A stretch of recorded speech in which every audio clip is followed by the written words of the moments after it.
cabin crew disrespects black woman minutes later. She fires him as the airport director.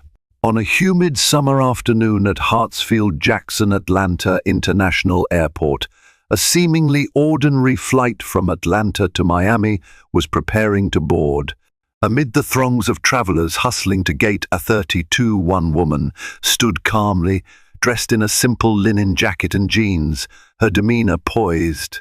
Her name was Olivia Reynolds, and though no one recognized her, she held a position that could change lives in an instant. Unbeknownst to everyone around her, especially an abrasive flight attendant named Jared Collins, Olivia was the newly appointed airport director. In a matter of hours, a single act of disrespect would trigger a dramatic upheaval, forever altering their destinies. Hartsfield-Jackson Atlanta International Airport buzzed with its customary symphony of sights and sounds, rolling suitcases, overhead announcements, and a swirl of busy travelers. People dashed between gates, grabbed hurried bites of food at the terminal restaurants, and occasionally paused to snap photos with the iconic red ATL sign. Olivia Reynolds, her hair swept neatly into a bun, strode through these crowds like any other passenger.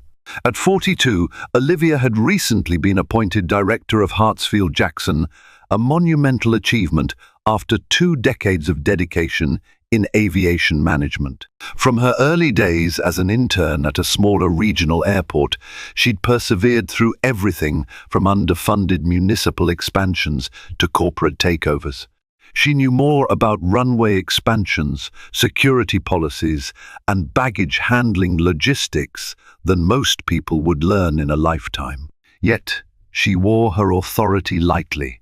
Olivia disliked drawing attention to her position unless necessary, believing that genuine leadership often shone brightest in the background. She approached a service kiosk, scanning her phone's boarding pass for a Delta Airlines flight to Miami. The trip was part business, part personal. She intended to meet with a team, reviewing a potential partnership, and then spend the weekend visiting her sister, who was celebrating a milestone birthday. A discreet entourage or security detail wasn't her style. She traveled alone to get a first-hand feel for her own airport's operations, gleaning insights impossible to gather from behind a desk.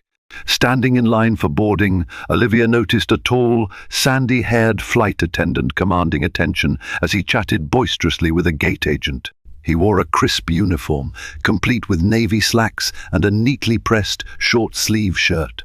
Judging by his loud voice and confident stance, he enjoyed the authority that came with his job. He occasionally glared at a few passengers who struggled to scan their passes correctly. She wondered if he was just having a bad day or if his brusque attitude was typical. Unbeknownst to Olivia, that flight attendant, Jared Collins, would soon direct his frustration at her. And in doing so, he would open a Pandora's box of institutional issues that she, as airport director, had been quietly fighting to reform from within. At that moment, though, Olivia had no inkling of what awaited. She merely adjusted her carry-on bag, patted her jacket to ensure she still had her travel documents, and stepped forward when it was her turn to board. The gate agent scanned her pass, smiled, and gestured toward the jet bridge. With a polite nod, Olivia Reynolds, director of the busiest airport in the world, walked into a situation that would test her composure, her convictions, and her readiness to confront prejudice head-on. Jared Collins had worked for Delta Airlines for nearly a decade. His rise within the company was unremarkable in many respects. Fresh out of a community college program for hospitality, he'd applied to be a flight attendant, hoping for a job that allowed him to see the world. Over the years, he'd grown bored with the traveling lifestyle and was now more fascinated by the control he held on board. Many of Jared's colleagues described him as efficient. He knew how to handle safety demos, manage the galley, and respond to passenger requests. but whispers abounded of a sharper edge beneath his polite veneer. He could be condescending, particularly toward passengers who rubbed him the wrong way. Some said he had once made a scene with a non-English-speaking traveler, demanding they speak properly before he would assist them. Others recalled times he singled out young, inexperienced travelers for extra safety checks, his sense of humor tipping into cruelty. A quiet consensus formed among certain team members. Jared had a problem with certain types of passengers. Race and class sometimes seemed to fuel his attitudes, though no single incident had been enough to bring formal repercussions. Airline HR, often flooded with passenger complaints across the globe, had never pinned anything definitively on Jared. He was careful, cunning, and adept at towing the line. That day, Jared was in a foul mood even before boarding began. A last-minute scheduling change had thrown him on this Atlanta to Miami flight when he'd hoped for a less crowded route. He'd also argued with his girlfriend that morning about finances. Lacking an outlet for his frustration, he masked his irritation beneath forced smiles and polite small talk with the gate staff. Beneath his uniform, tension simmered like a pot on the verge of boiling over. When passengers began lining up, Jared forced himself to put on a smile, greeting each with a veneer of friendliness. His eyes, however, scanned each person quickly, judging them by their clothing, demeanor, and perceived status. A well-dressed businessman in first class earned a genuine grin. A family shepherding two crying toddlers elicited a rolling of the eyes. And then there was Olivia Reynolds, wearing comfortable yet modest attire, hair in a practical bun, her posture a blend of confidence and warmth. Something about her, perhaps her calm and unhurried manner, rubbed him the wrong way. She didn't seem awed by the cabin or by him. She merely offered a polite nod and took her seat in business class, seat 4A. Jared bristled, though he couldn't pinpoint why. Maybe because she was traveling alone, or because she exuded a kind of composed self-assurance that unsettled him.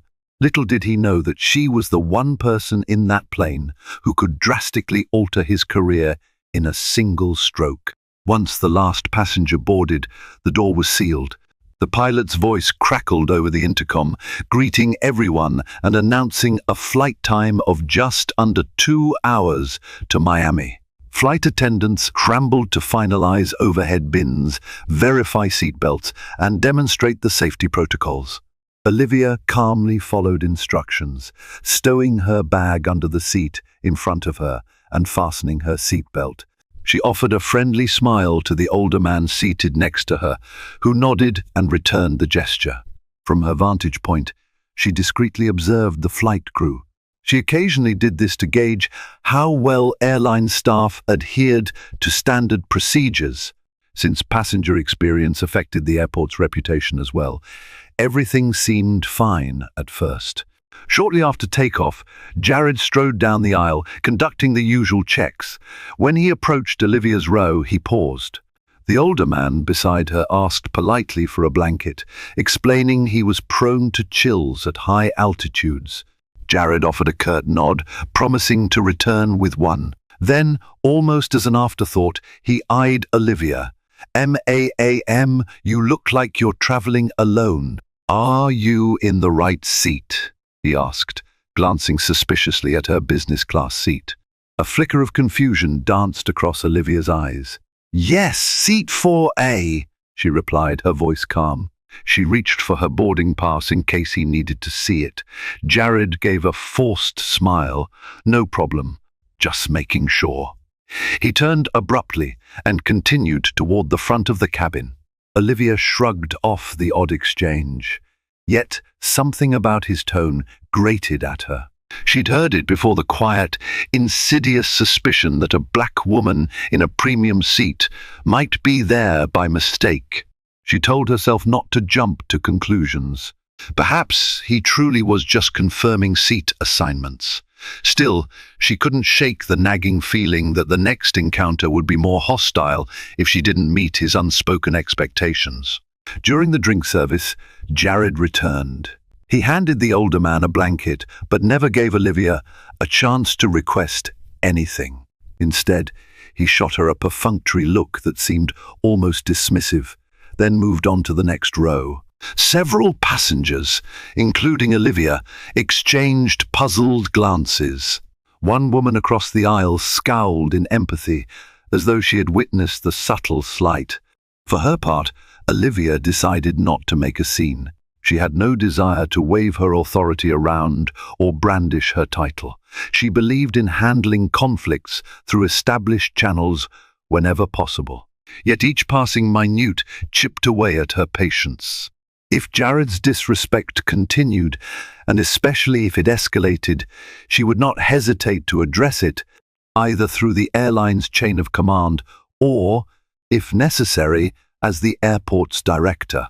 When the plane leveled off at cruising altitude, Olivia unfolded her laptop to review documents for the upcoming meeting in Miami. But her concentration was broken by an abrasive voice that spilled from the galley, audible to the entire cabin. "I'm sick of people who act like they own the place," Jared was saying. "If you don't belong up here, go to economy where you belong."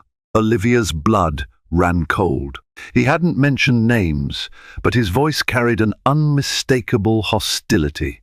A hush fell over the cabin as a few travelers peered anxiously toward the galley curtain. Nobody wanted to be the target of that anger. Olivia turned off her laptop, quietly preparing for what might come next. The flight continued uneventfully for another 20 minutes, despite the undercurrent of tension. The seatbelt sign flicked off, and passengers began standing to stretch or use the restroom. Olivia waited patiently, intending to check the lavatory at the front of the cabin. As she walked up the aisle, she spotted Jared returning from the cockpit area with cups of coffee, presumably for the pilots. Their eyes met. He didn't offer her space to pass, forcing her to squeeze between him and a passenger seated on the aisle. She brushed against his arm. Inadvertently, he scowled. "MAAM, watch where you're going." It was an oddly aggressive comment, especially given he'd made no effort to stand aside in the narrow aisle. Olivia paused, meeting his gaze. "I'm sorry, but there isn't much room. Excuse me, please."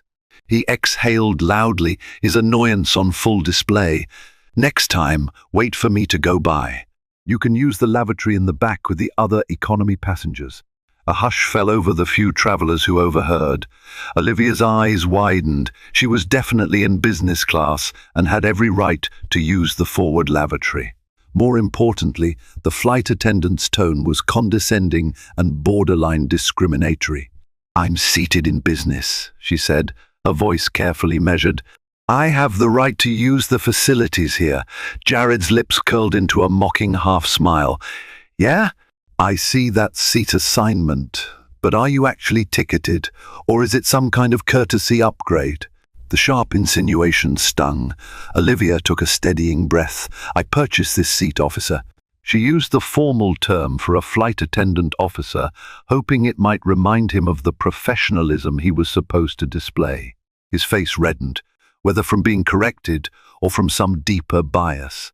For a moment, it looked like he might say something truly inflammatory. Instead, he pivoted, returning to the cockpit with a mumbled curse. A wave of shock and discomfort settled over the passengers who witnessed the exchange. Olivia, composed as she tried to remain, felt her heart pounding in her ears. She slipped into the lavatory, trying to gather herself. The mirror reflected her own look of weary disbelief. Incidents like this were not new. She had experienced them throughout her life, but rarely did they come from someone in a customer service role in such a blatant manner. She was no stranger to subtle jabs or microaggressions, but Jared's open hostility was jarring. For several minutes she stood there, weighing her next steps. Confronting him in the aisle again would risk escalating the situation. Yet letting it slide felt wrong, not just for her own dignity, but for the message it sent to every passenger who might face a similar situation in the future. She quietly decided that upon landing she would lodge a formal complaint with Delta's on-ground supervisors. Exiting the lavatory, she returned to her seat, ignoring the curious glances. She reached into her handbag for her phone, discreetly drafting a note about what had transpired. She wanted to ensure an accurate record, including exact words, timing, and potential witnesses. Meanwhile, the older gentleman next to her whispered, "I'm sorry you had to deal with that." Totally uncalled for. She thanked him softly, offering a polite nod. Her mind churned, recalling that in her capacity as airport director, she possessed the authority to intervene more directly. But overshadowing that was a fierce commitment to due process. Even if she had the power to punish him on the spot, she believed strongly that official complaint channels existed for a reason. She would use them, letting the system do its job unless forced otherwise. The flight continued, the cabin lights dimming in preparation for landing.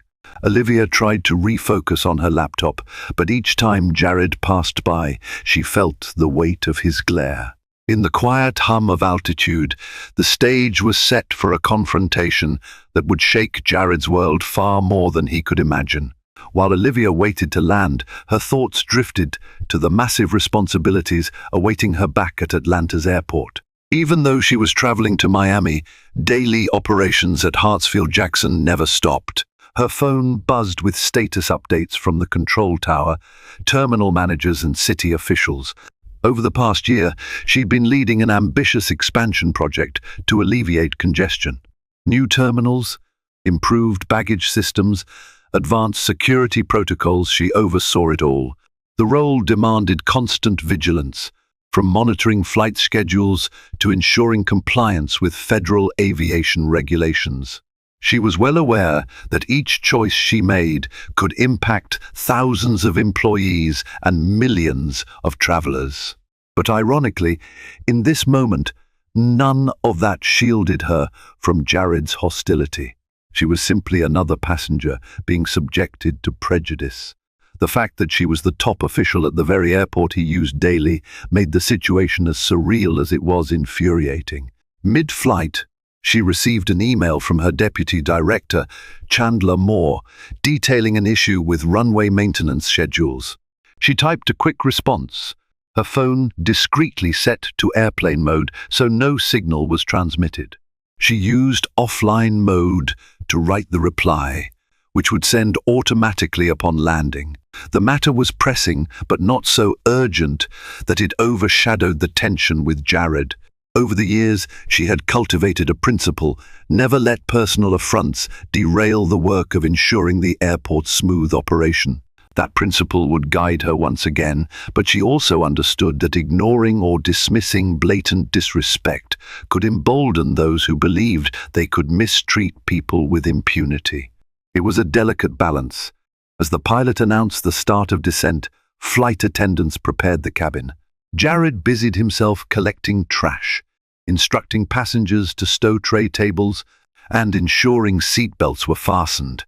When he reached Olivia's row, his tone was clipped. "Trash?" he asked, his eyes darting around but never quite meeting hers. She shook her head. "No, thank you," she said, forcing a neutral tone. He gave a curt nod, then faced the older man. "Sir, anything to discard?" The man offered a crumpled napkin, which Jared took without complaint. Then he moved on without another word to Olivia. The tension was palpable, and everyone within earshot sensed the rift. Olivia leaned back, exhaling. She genuinely wished the flight would end without further confrontation. Yet she knew she had a duty to herself and to the countless travelers subjected to such treatment daily to report Jared's behavior.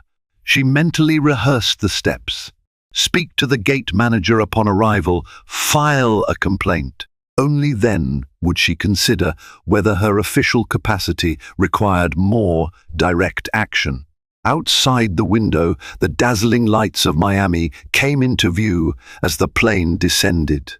The landing gear deployed with a low rumble. Olivia's heart pounded with a mixture of resolve and dread, conscious of the confrontation that likely awaited once they touched down. The plane touched down smoothly at Miami International Airport, its engines roaring as it taxied to the gate. Passengers unbuckled seatbelts and stood, reaching for overhead bags. Olivia waited calmly, mentally preparing for what she intended to do next. When the cabin doors opened, Jared positioned himself at the front, giving instructions to disembarking travelers. "Have a nice day, or enjoy your stay in Miami," repeated mechanically. Olivia joined the slow shuffle toward the exit. The older man beside her murmured, "I hope you speak with someone about what happened." She nodded appreciatively. "I will." As Olivia approached Jared, he looked right through her, offering neither farewell nor courtesy. She paused briefly, meeting his gaze. "Have a good day," she said pointedly, seeing if he would respond. He said nothing, shifting his attention to the next passenger with a forced smile. That was the last straw. Olivia sighed inwardly and stepped onto the jet bridge, letting the line move her forward. Once in the terminal, she made her way to the nearest customer service desk. Several passengers who had witnessed Jared's behavior hovered uncertainly, as if waiting to gauge her next move. One woman, who introduced herself as Kayla, quietly said, "I'm glad you're reporting him. I saw how he treated you." "Thank you," Olivia replied softly. "I appreciate you speaking up." Approaching the desk, she inquired, "Is there a supervisor or manager on duty for this arriving flight? I'd like to lodge a complaint against a crew member." The agent, a polite middle-aged woman named Ingrid, frowned sympathetically. "I'm sorry you had a bad experience. One moment, I'll call the shift supervisor." Within minutes, a man in a Delta uniform appeared, introducing himself as Antonio Ramirez, the on-duty supervisor. Olivia calmly recounted the highlights of what had occurred: Jared's suspicious questioning of her seat, his insinuation that she should be in economy, the disrespect he showed during the flight. She kept her tone professional but firm. Ramirez took notes, nodding gravely. "This is serious, ma'am," he said. "We try to uphold high standards of respect and courtesy. I'll make sure this complaint is escalated. Could I get your contact information?" Olivia hesitated.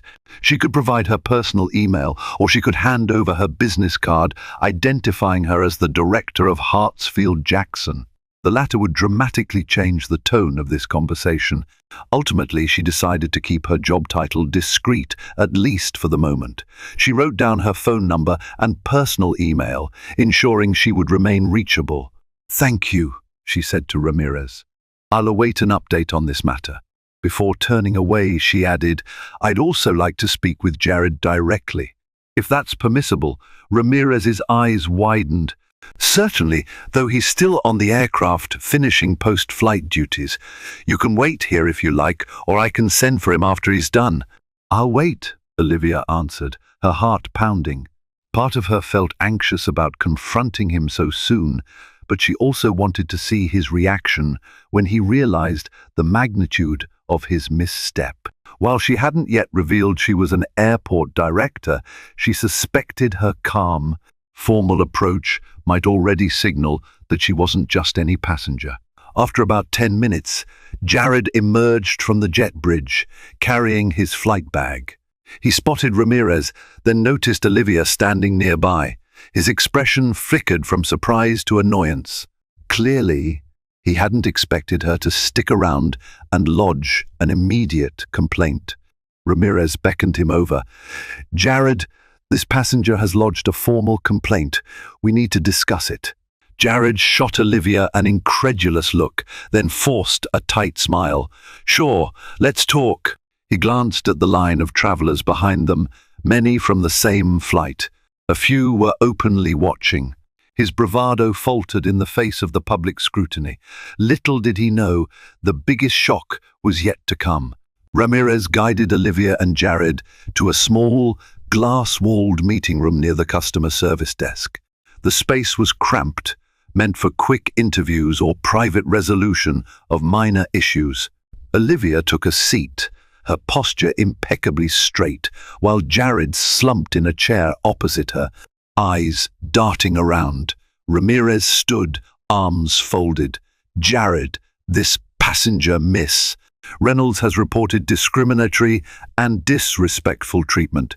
She says you questioned her seat assignment and implied she should be in economy. Additionally, there was a verbal confrontation about the forward lavatory. Is that accurate? Jared pursed his lips. We had some words, he said cautiously, but I was just following airline policy. Sometimes people sneak into seats they didn't pay for. Ramirez lifted a hand. Stop. If you suspected that, you should have quietly checked her boarding pass or consulted the flight's passenger manifest. Did you do that? Well, no, Jared admitted, glancing at Olivia with open hostility. But I had reason to believe.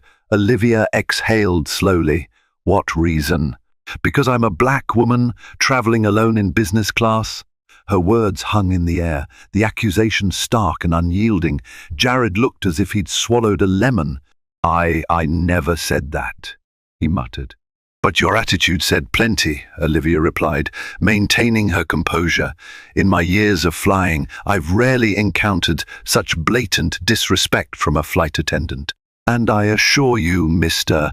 Collins, I do have legitimate means to be in that seat. Ramirez turned to Jared, eyes narrowing. Is there any other aspect to this? Any legitimate concern you had that would justify your behavior? Jared shook his head, clearly struggling to maintain his composure. I was just doing my job. The supervisor sighed. Well, you may have cost us a valued passenger, and there will be repercussions, Miss Reynolds. Delta takes these complaints seriously. We'll investigate thoroughly, including interviews with any passengers who witnessed the incident. For now, I'll have to place Jared on immediate review, which could lead to suspension. Olivia nodded. Thank you, Mr. Ramirez. Then her expression shifted. Though she had tried to handle this as a typical passenger might, she felt it was time to assert her professional identity, especially given the seriousness of the matter. There is one additional piece of information you both should know, she said, reaching into her handbag. She pulled out a slim folder from which she extracted a business card bearing the official seal of the City of Atlanta Department of Aviation. She handed it to Ramirez first, then extended one to Jared.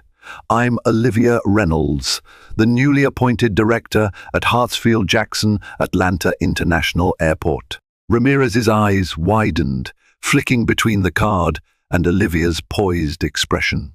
Jared's face turned ghostly white, his mouth opening and closing like a fish out of water. I came to Miami for business meetings and a personal visit, she continued. I chose not to flaunt my position, but your conduct, Mr. Collins, compelled me to reveal it. You see, my office has a very direct relationship with all airlines operating out of Atlanta, Delta included. Silence seized the room. Jared blinked, as though trying to process the fallout of his actions. He now grasped that Olivia Reynolds wasn't just a random passenger with a complaint. She was the top official at the airport. He flew out of regularly. Ramirez cleared his throat, likely realizing the stakes had just skyrocketed. Miss Reynolds, this changes the gravity of the situation.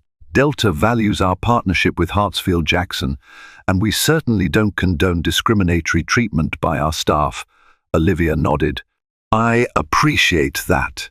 You should also be aware that I have broader authority than most passengers. While I prefer to handle matters through official channels, I won't hesitate to escalate if necessary. Jared looked as though the floor had vanished beneath him. Look, I didn't know, he stammered, abject fear creeping into his voice. That doesn't excuse your behavior, Olivia said, her words gentle but resolute. I'm not seeking vengeance, but I need to ensure that you and others like you understand that discriminatory actions can cost more than just an airline's reputation. It can impact careers, entire lives. She rose to leave, sensing the tension suffocating the small room. Mr. Ramirez, I'll trust you to handle the initial steps. You have my contact details. Keep me informed. And Mr. Collins, she added, turning to Jared, I hope you reflect on this and learn something. Because next time, it might not be just your job on the line. With that, she stepped out of the room and into the terminal. Though she still felt rattled by the confrontation, a sense of calm purpose steadied her. In the tumultuous world of aviation, respect was non-negotiable. She intended to see that principle upheld, even if it meant employing the full weight of her authority to rectify what had gone wrong. The events of that Miami meeting room triggered swift reverberations at both Miami International Airport and back home at Hartsfield-Jackson Atlanta International. Word spread quickly among Delta employees that a high-ranking official indeed, the director of the Atlanta airport itself, had been mistreated by one of their flight attendants. In Atlanta, Olivia's deputy director, Chandler Moore, caught wind of the incident through the aviation grapevine. He reached out to Olivia immediately. "Is everything okay?" he asked. "I've been hearing rumors that you had a run-in with a flight attendant." Sitting in her hotel room in Miami, Olivia recounted the story calmly. "I've filed a complaint through the proper channels, and the airline is investigating. But the bigger concern is the message this sends to all travelers. If they can disrespect me this openly, imagine how easily they can do it to anyone else with less influence." Chandler sighed. "We've had occasional complaints about rude or biased crew members, but this is a high-profile example. You have the authority to put serious pressure on Delta. They won't want to jeopardize their prime operating slots in Atlanta." Olivia tapped a pen against the hotel desk. "I don't want to jump straight to punitive measures," she said. "But yes, if they don't handle this properly, I'll consider pulling certain privileges or re-examining gate allocations. That's a last resort, though. I'd rather see them hold the individual accountable and enact better training programs to prevent this in the future." Meanwhile, Jared Collins found himself in an unfamiliar world of uncertainty. After the meeting with Olivia and Ramirez, he was instructed to remain in Miami until further notice. The airline placed him on indefinite suspension, pending an internal hearing. Anger warred with fear in his mind. He spent an anxious night in a cramped motel near the airport, calling anyone he could think of friends, colleagues, even union representatives trying to figure out how to salvage his job. "Man, you messed with the wrong passenger," one coworker said over the phone. "She's basically your boss's boss's boss." Another was more sympathetic. "I've seen plenty of unfair accusations. But if she's the airport director, it's going to stick. Might be time to consider your exit plan." Jared hung up each call more despondent than before. He'd always believed he could talk his way out of trouble, but this time the consequences were monumental. The next morning, he woke up early and paced the motel floor, awaiting word from Delta's HR about his required hearing. Elsewhere in the city, Olivia concluded her business meeting where, ironically, she'd been discussing future collaborations between Miami International and Atlanta's airport. But she couldn't fully concentrate. Her mind kept returning to Jared's contemptuous attitude. She understood frustration, stress, and even simple rudeness. But the sneering suspicion, rooted in her being a black woman in a premium seat, told a deeper story of prejudice, one that had no place in modern customer service. That afternoon, she received a call from an unknown number. It was a Delta customer relations manager, apologizing profusely for the incident and assuring her that we take these matters with the utmost seriousness.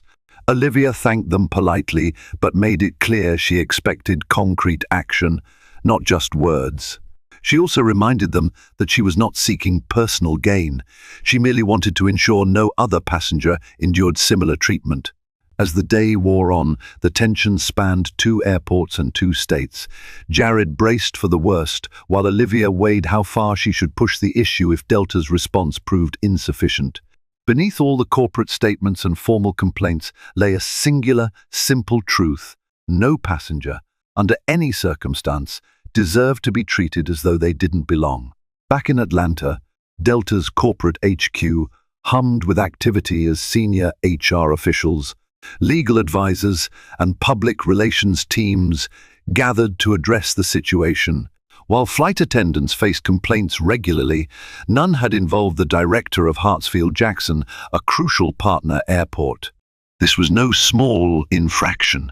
They reviewed Jared's employment file, a handful of minor notes for attitude issues, a pattern of passenger feedback describing him as impolite or unapproachable. No major disciplinary actions had ever been taken, but the new complaint, especially with allegations of discriminatory behavior, was a bombshell. The internal hearing was scheduled quickly. Jared was summoned to a conference room at Miami's airport, where a panel of Delta management awaited. Over a video link, members of the HR and legal teams in Atlanta observed. Jared, looking disheveled from stress, tried to maintain composure as they questioned him in depth. "Mr. Collins," began an HR representative, "we have multiple witness statements suggesting you singled out Miss Reynolds because of her race, questioning her seat and directing her to economy. Do you dispute these statements?" Jared swallowed. "I just wanted to confirm she was in the right seat," he said, struggling to appear confident. "There's no rule saying I can't question a passenger if I suspect they're not seated correctly." One of the panel members, her expression stony, pressed further, but the passenger manifest showed Miss Reynolds was ticketed for that seat, correct? "Did you check the system?" he faltered. "No. I was busy." "And her attitude?" "Her attitude?" echoed another official. "You're stating that you verbally confronted her because of her attitude. Could you be more specific?" Jared's face flushed. "She was arrogant, acting like she owned the place." On the video link, a legal advisor frowned. "Did Miss Reynolds ever identify herself as a high-ranking official before you confronted her?" "No," Jared admitted softly. "I found that out after." One of the HR managers sighed audibly. "So you engaged in a confrontation based on your personal judgment of her demeanor, without verifying her seat assignment in the system?" He struggled to answer. The hearing continued for nearly an hour, Jared's attempts at justification coming across as flimsy. The panel concluded by placing him on official suspension, pending a final decision. He was instructed to return to Atlanta at his own expense, barred from active flight duty. Meanwhile, Delta contacted Olivia again, informing her of the steps taken. She listened carefully, asking questions. Are there plans for retraining? Will there be an emphasis on bias awareness? How can we ensure that no other passenger faces this kind of treatment? The airline representatives, keen to mend fences, assured her they would roll out revised training modules and conduct a deeper review of Jared's track record, as well as that of other employees with similar complaints. They thanked her for her patience, knowing full well she could leverage her authority if they failed to follow through. For Olivia, this was a moment where personal offense intersected professional duty. She didn't revel in punishing an employee. She wanted to see constructive reforms. Yet she also believed that accountability was the only way to protect passengers from future harm. If Jared's actions went unaddressed, it would embolden others who shared his biases. Though the wheels of corporate and legal bureaucracy moved swiftly in this high-profile case, the final resolution remained uncertain. Jared faced the possibility of termination. Delta weighed the damage to their reputation. Olivia stood at the crossroads of her personal integrity and professional role, keenly aware that the outcome would speak volumes about how prejudice is handled or ignored in the airline industry. A few days later, Olivia was back in Atlanta, juggling the endless tasks that came with directing the busiest airport in the world. She was in her office, a large space overlooking runways that stretched endlessly under the Georgia sun. The distant hum of aircraft provided a perpetual soundtrack. Her assistant knocked gently. "Ma'am, there's a call from the Atlanta City Council. They want an update on the incident involving you and the Delta flight attendant. Olivia nodded, waving the call in. She knew the city council had a vested interest in maintaining a strong relationship with Delta, a major employer and economic engine for Atlanta. But that didn't mean they would turn a blind eye to discrimination. Councilwoman Terry Baker's voice came on the line, warm but direct. Olivia, I've heard about what happened. This is stirring conversations among community leaders. Is there any official stance from the airport authority? Olivia explained the facts succinctly. The complaint, the airline's response, the ongoing investigation. She made it clear she hadn't invoked her position until absolutely necessary. I'm monitoring the situation closely, she said. Delta has assured me they're taking it seriously. If they don't handle this properly, we have tools at our disposal, such as re-examining gate assignments and privileges. Councilwoman Baker sighed. We don't want this to devolve into a city versus airline conflict, but we also cannot allow blatant prejudice. Keep me informed, especially if you sense Delta is stalling. I will, Olivia promised. Shortly after the call, an unexpected visitor arrived, DeMarcus Haynes, a representative from the Airline Employees Union, who had scheduled a meeting with Olivia. She welcomed him into her office, motioning for him to sit. Haynes got straight to the point. Miss Reynolds, I'm here about Jared Collins. The union is concerned that disciplinary action might escalate due to your position. We want to ensure he receives due process. Olivia folded her hands. I believe in due process as well. However, your member acted in a discriminatory manner, and there are multiple witnesses. I didn't ask for special treatment. I lodged a complaint as any passenger would. Delta's leadership chose to escalate it, likely because they saw the seriousness of the matter. My role as airport director only came to light after he refused to respect me as a legitimate business-class passenger. Haynes pursed his lips. I've heard Jared's version. He claims you came off as condescending from the start. A faint, exasperated smile curved Olivia's lips. Is that so? Well, there's a difference between condescension and calmly asserting my rights as a paying passenger. Regardless, the union's role is to protect workers from unfair termination, not to shield them from accountability if they discriminate against customers. He nodded slowly, as if weighing his next words. I just hope we can find a solution that doesn't destroy the man's livelihood. People make mistakes. Olivia considered this. I'm not out for vengeance. I want to see training, real accountability, and a genuine effort to correct behavior. If it's determined that Jared can't or won't meet Delta's standards, then termination might be inevitable. But that decision rests with the airline's internal processes, not solely on me. Their conversation ended amicably, though the tension was palpable. Everyone seemed to acknowledge the gravity of a discrimination case involving such a high-profile figure. With each passing day, it became clearer that Jared's career hung in the balance. Olivia, for her part, tried to keep her personal emotions in check while fulfilling her professional obligations to uphold both fairness and the airport's reputation. Jared Collins returned to Atlanta under a cloud of dread.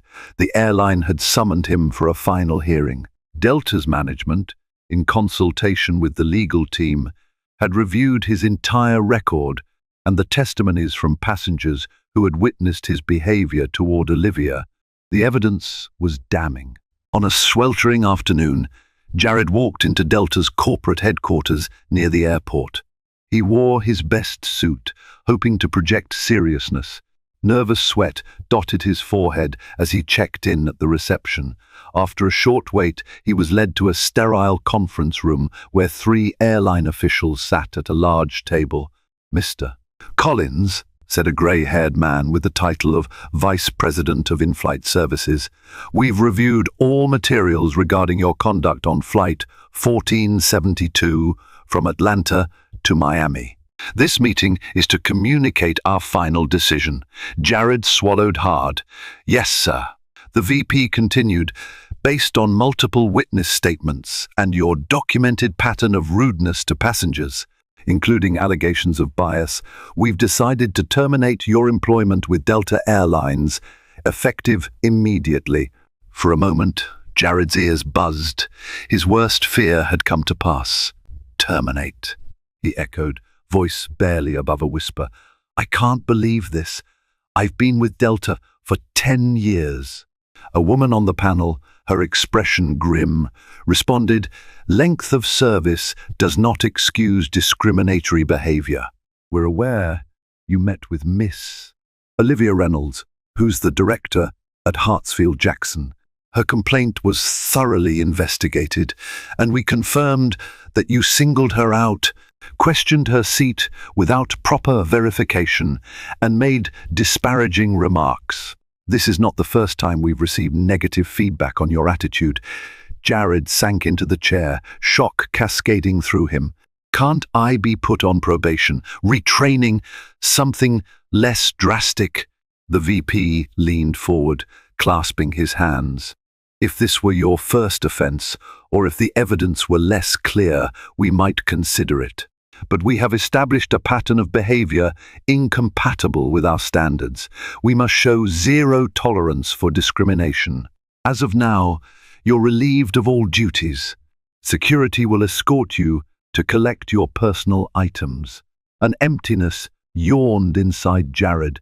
He'd envisioned many possible outcomes, but had clung to a shred of hope that he'd keep his job. What about referencing future employers? Will you say I was fired for misconduct? A brief silence followed. Then the woman offered a measured reply. We have policies to provide neutral references, verifying employment, dates, and positions. But if we're explicitly asked about rehire eligibility, we must be truthful. Dazed, Jared nodded. The meeting ended unceremoniously, leaving him to gather himself as he was led out by a security guard. He managed not to cry until he reached his car. Only then did the crushing reality sink in. He'd lost his job, his livelihood, and possibly his future in commercial aviation. Meanwhile, the news reached Olivia's desk by early evening. A short email from Delta's management thanked her for bringing the matter to their attention, confirming that appropriate measures have been taken. The message concluded by reiterating the airline's commitment to ongoing training and prevention of discriminatory incidents. Olivia set down her phone, exhaling. She felt no triumph in Jared's downfall. If anything, she felt a somber weight. Ideally, he might have learned from a milder consequence. But there came a point where repeated issues made termination inevitable. She had no regrets about standing up for herself and, by extension, for every passenger who might otherwise have been mistreated.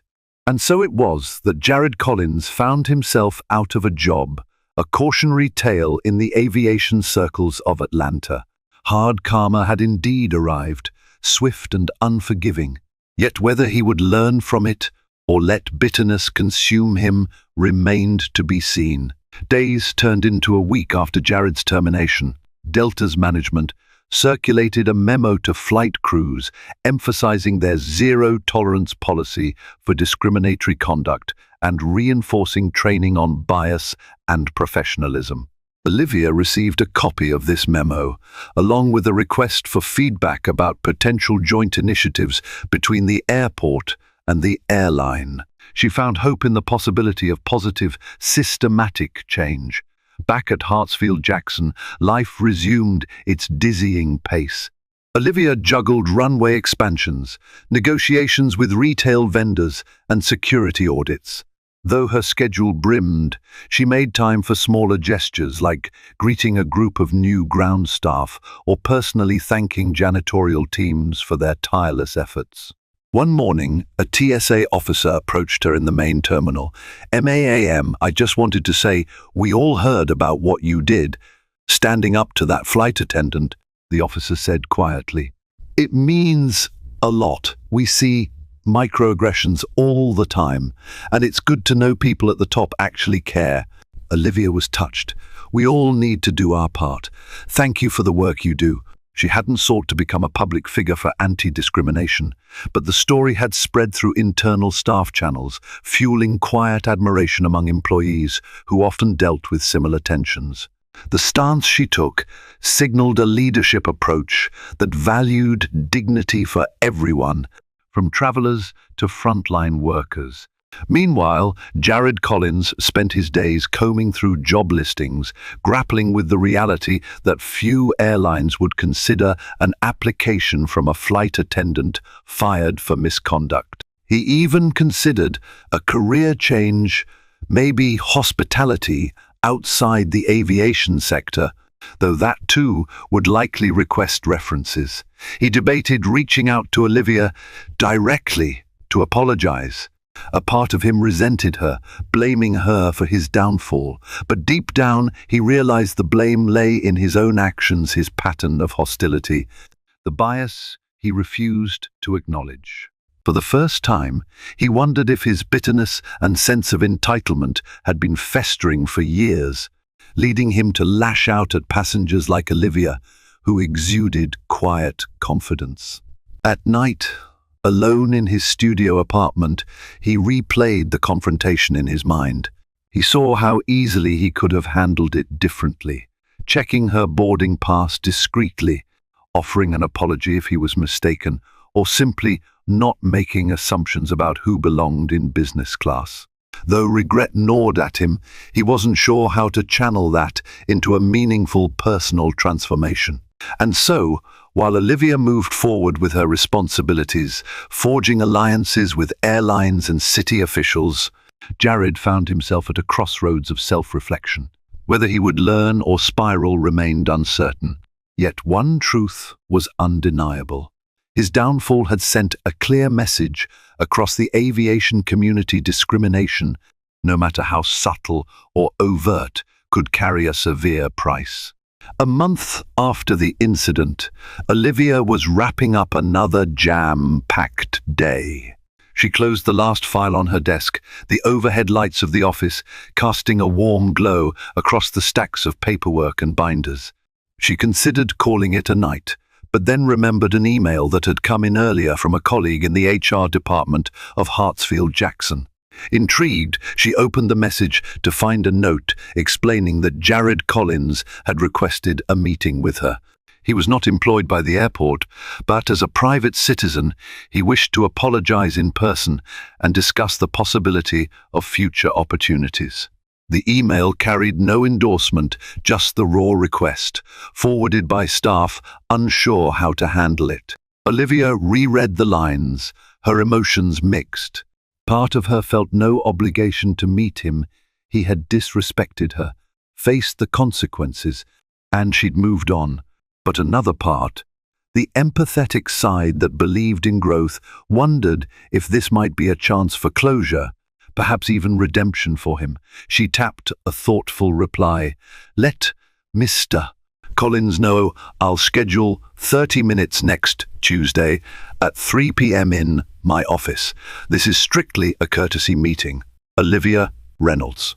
When Tuesday arrived, Olivia half expected Jared not to show up. But at 2:55 p.m., her assistant buzzed the intercom. "MAAM, Jared Collins is here to see you." She took a steadying breath. "Send him in." He entered, wearing a pressed shirt and slacks, a far cry from the arrogant flight attendant she remembered. His eyes flicked around the spacious office before settling on her. She motioned for him to sit in a chair opposite her desk. Silence loomed for a moment. Then Jared cleared his throat. "Thank you for agreeing to see me, Miss Reynolds." I'm not even sure where to start, except to say I'm sorry. I really am." Olivia leaned back, studying him. His posture was subdued, his voice carrying an earnest vulnerability she hadn't heard before. "What brings you here, Mr. Collins?" He swallowed. "I lost everything when Delta fired me. My savings are almost gone. Nobody wants to hire someone fired for discrimination. But I'm not just here to beg for a job. I need you to know I've spent the last month reflecting on my behavior. I realize how my biases affected how I treated passengers, especially you." She didn't soften her gaze. "And why should that matter to me now?" He winced, nodding as though her reaction was deserved. "Look, I don't expect you to fix my life, but I want to make amends if possible. I'm attending counseling sessions on workplace conflict resolution and unconscious bias. I'm trying to change." A quiet hush filled the room. Olivia folded her hands atop her desk. "I'm a firm believer in second chances, but they're earned, not handed out. Words alone won't rebuild trust or erase the harm done." Jared nodded vigorously. "I know. I want you to see that I'm serious. I'll do any job, even if it's not in aviation. I just want to support my family and walk a better path. If you could point me toward any program or resource, someone who can see I'm not the same person." Olivia regarded him for a long moment, weighing her response. She knew plenty of people within the airport community, but endorsing someone with Jared's record carried risk. "I can't promise anything," she finally said, "but I can put you in touch with a contact in our partnership program that helps individuals re-enter the workforce after disciplinary issues or struggles. It's not a direct job offer, but they might help you find a place where you can prove yourself." A flicker of relief lit his eyes. "That's more than I deserve. Thank you." She handed him a small card with a phone number. "Call them. Explain your situation. If you're sincere, they'll guide you. But I won't intervene beyond that, and I'll be checking to ensure you don't misuse my name. Understood?" Jared nodded, slipping the card into his wallet as though it were a treasure. He stood, offered a trembling hand. "Thank you, Miss Reynolds. And again, I'm sorry." She shook his hand briefly. "Take care. And remember, real change doesn't happen overnight. It's a continuous process." He left, leaving Olivia with a swirl of emotions. She wasn't naive. Redemption was never guaranteed. But if her small gesture could catalyze a genuine transformation, perhaps the entire ordeal might serve a greater purpose, not just punishing wrongdoing, but inspiring growth in those willing to confront their own failings. In the weeks after that meeting, Olivia heard from her contact at the workforce program. Jared Collins had indeed reached out, attended orientation sessions, and shown genuine dedication to turning his life around. With cautious optimism, they placed him in a customer service training program at a small logistics company near the airport. While no one expected a complete personality overhaul overnight, early reports suggested Jared was taking the training seriously. He'd apologized to staff trainers for his past behavior, participated in role-playing exercises on conflict resolution, and even volunteered for extra practice in serving diverse clients. There was no guarantee of success, but at least it was a step forward. Meanwhile, Olivia's career continued to thrive. She implemented new policies at Hartsfield-Jackson to encourage airlines to regularly evaluate their staff's conduct and provide robust bias awareness training. In partnership with Delta and other carriers, the airport launched a Traveller First initiative, aiming to reduce incidents of discrimination and improve overall passenger satisfaction. Billboards in the terminal and employee lounges displayed messages promoting respect, kindness, and professional courtesy. On a personal level, Olivia found herself reflecting on the power of individual actions to spark broader change. Jared's behavior had led to a confrontation, but the resulting chain of events ushered in stronger partnerships between the airport and airlines, deeper conversations about unconscious bias, and new job training opportunities. It was a reminder that adversity, when confronted head-on, could become a catalyst for meaningful reform. One crisp autumn morning, as Olivia strolled through the terminal to meet with a city council representative, she passed a small kiosk run by that same workforce program. A line of eager participants stood there, learning about customer service best practices. She paused briefly, scanning the group. Though Jared wasn't there, she knew he was likely training off-site. Still, seeing the program in action warmed her heart. Hartsfield-Jackson bustled around her, flights departing to every corner of the world, ground crews orchestrating the ballet of planes, travelers from countless backgrounds crossing paths. She was responsible for all of them, ensuring they had a safe, dignified experience. The sense of responsibility was immense, but so was the possibility for positive influence. As she continued on, a memory of Jared's sneer flashed in her mind, replaced almost immediately by the image of his humbled face during their last conversation. Perhaps, she mused, that was how karma worked. Sometimes it struck hard, leaving you jobless and desperate. But if you found the courage to own your mistakes and grow from them, karma could also open a door to redemption. One thing was certain: the flight attendant who had once disrespected a black woman in business class had never expected that same woman to be the airport director. And he definitely hadn't expected her to extend even a glimmer of grace. The final outcome reaffirmed Olivia's core belief. Leadership meant championing what was right, but also leaving room for people to learn from their wrongs.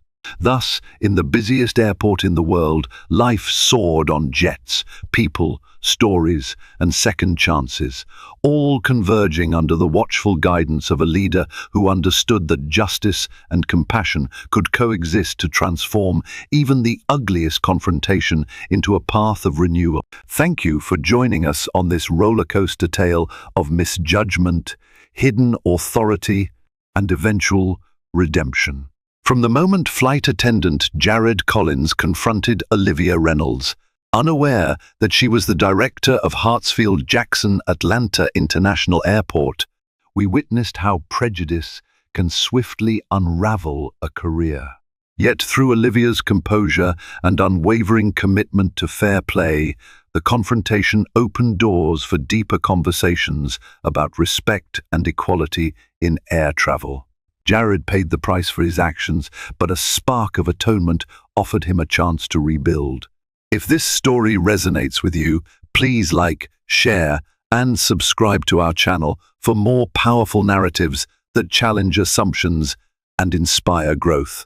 Let's continue advocating for dignity in every public space, ensuring that each journey, whether in the skies or on the ground, unfolds with empathy, respect, and the hope of a better, more inclusive tomorrow.